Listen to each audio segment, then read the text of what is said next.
ایک شخص نے بہتر گھر خریدنے کے لیے اپنا پہلے والا گھر بیچنا چاہا۔ اس مقصد کے لیے وہ اپنے ایک ایسے دوست کے پاس گیا جو جائیداد کی خرید و فروخت میں اچھی شہرت رکھتا تھا۔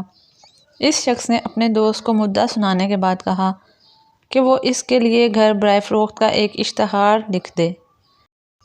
اس کا دوست اس گھر کو بہت اچھی طرح سے جانتا تھا۔ اشتہار کی تحریر میں اس نے گھر کے محلے، وقوع، رقبے، ڈیزائن، تعمیراتی مواد، باغیچے، سوئمنگ پول سمیت ہر خوبی کا تفصیل کے ساتھ ذکر کیا۔ اعلان مکمل ہونے پر اس نے اپنے دوست کو یہ اشتہار پڑھ کر سنایا تاکہ تحریر پر اس کی رائے لی جا سکے۔ اشتہار کی تحریر سن کر اس شخص نے کہا، برائے مہربانی اس اشتہار کو ذرا دوبارہ پڑھنا۔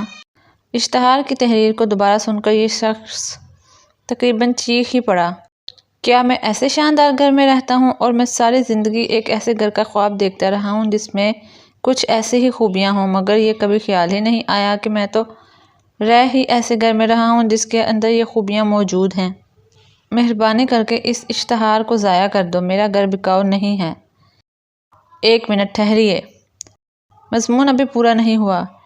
ایک بہت پرانی کہاوت ہے کہ اللہ تعالیٰ نے جو کچھ نعمتیں تمہیں دی ہیں ان کو ایک کاغذ پر لکھنا شروع کر دو، یقیناً اس لکھائی کے بعد تمہاری زندگی اور زیادہ خوش و خرم ہو جائے گی۔ اصل میں ہم اللہ تعالیٰ کا شکر ادا کرنا ہی بھلائے بیٹھے ہیں، کیونکہ جو کچھ برکتیں اور نعمتیں ہم پر برس رہی ہیں ان کو ہم گننا ہی نہیں چاہتے۔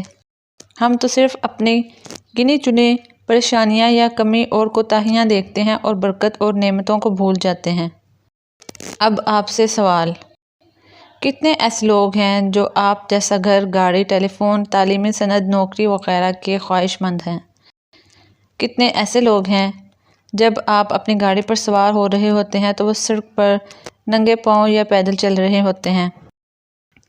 کتنے ایسے لوگ ہیں جن کے سر پر چھت نہیں جب آپ آرام سے اور محفوظ ہو کر اپنے گھر میں سو رہے ہوتے ہیں؟ کتنے ایسے لوگ ہیں جو علم حاصل کرنا چاہتے ہیں لیکن کر نہیں پاتے اور آپ کے پاس تعلیم کی سند موجود ہے؟ کتنے بے روزگار شخص ہیں جو فاقہ کشی کرتے ہیں اور آپ کے پاس ملازمت اور منصب موجود ہے؟